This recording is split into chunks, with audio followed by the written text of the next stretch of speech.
नमस्कार बंधुओं, यह प्रेरक स्पीच सुनकर देखिए। कि खुद को compete कैसे करें और अपने आप को चैलेंज कैसे करें। देखो, अगर आज तुम्हें दौड़ने के लिए कहा जाए तो कितने किलोमीटर दौड़ जाओगे? 1। लेकिन क्या तुम्हारी क्षमता सिर्फ 1 किलोमीटर दौड़ने की है? नहीं ना।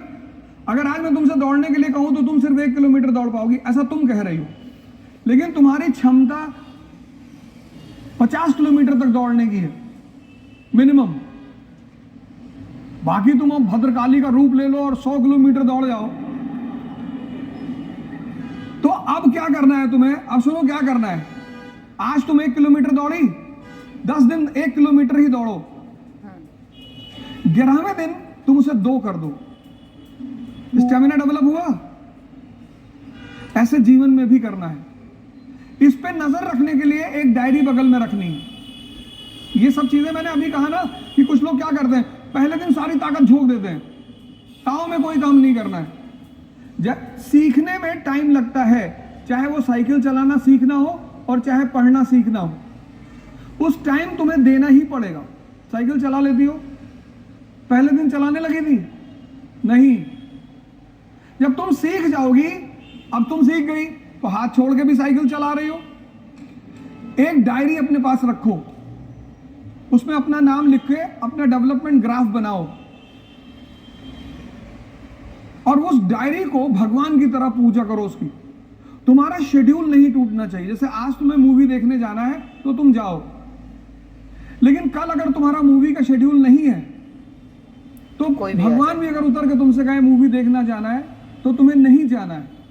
इसलिए बचपन में स्कूल में हमें एक बड़ी प्यारी चीज मिली थी, डायरी। डायरी मतलब डिसिप्लिन। तो ये काम करो, डायरी बनाओ और अपनी स्टेमिना को अपने आज की जनरेशन को, आपकी तो जनरेशन थोड़ी सी आगे निकल गई, अब जो आ रही पीछे, इसका नाम रखा मैंने मैगी जनरेशन। 2 मिनट। तुम्हें मैंने यही तो कहा, तीसरा जो मेरा पॉइंट था वो यही था कि हम सारा काम इसके बल पे करते हैं। मन के कौन भटका रहा है? परिस्थिति कुछ नहीं आती। बिल्कुल। इस दुनिया में अगर सबसे ज्यादा परिस्थिति खराब किसी पर सामने आई तो अब्राहम लिंकन, एपीजे कलाम, महात्मा गांधी, किसके सामने नहीं है? अगर हम यहाँ जितने लोग बैठे हैं, अगर सबको अपनी अपनी कहानियां सुनानी पड़े तो सबके जीवन का एक हिस्सा दर्द का होगा। बिल्कुल। लेकिन फिर भी सारे टीचर्स स्कूल आते हैं, पढ़ा रहे हैं, किसी स्टूडेंट को कुछ फील नहीं होता होगा कि इस व्यक्ति के साथ क्या हो रहा है। ये तुम्हें कौन, एक आईपीएस ऑफिसर है, आज उनके बारे में सर्च करना, कर्नाटक कैडर के रविचंद्रन वारा, पढ़ना उस आदमी के बारे में। मतलब जमीन के नीचे से शुरुआत करता है वो आदमी, और एक कर्नाटक कैडर का आईपीएस, और ड्रीम तो पता नहीं क्या क्या है। तो ये तुम्हें अपने उस मन को मजबूत करना पड़ेगा। वो तुम्हें बार बार भटका रहा है, उसे मजबूत करना है किसी भी कीमत पे। पहले तुम एक काम करो, पहले तुम इस समाज के लिए एक आदर्श बनो। जब तुम समाज के लिए आदर्श बनते हो, आदर्श मतलब तुम्हारी कोई ऐसी अचीवमेंट जिसको समाज माने कि अरे क्या बात है। जैसे हमारे देश में एक राजनेता है Arvind Kejriwal, first attempt IIT, first attempt IRS, first attempt CM,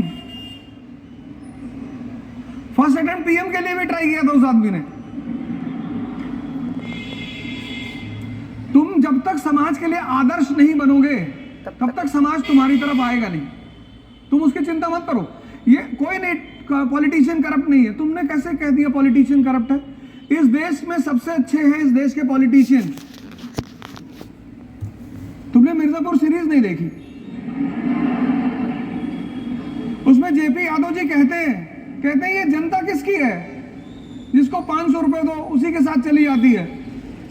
corruption public में है, करप्शन पॉलिटिशियन में नहीं है। निसंदेह। ये हम बहाने बनाते हैं। इस देश की हमेशा आदत रही है दूसरों पर ब्लेम डाल। भैया हमको महमूद गजनी ने लूट लिया, भैया भैया हमको तैमूर ने लूट लिया, भैया नादिर शाह ने लूट लिया, तो तुम क्यों बटे हुए हो? सही बात। आज भी तो ये देश बटा हुआ है। जिस देश को इतनी बार लूटा गया, इतनी बार मारा गया, और सबसे बुरा किसने मारा? अंग्रेजों ने।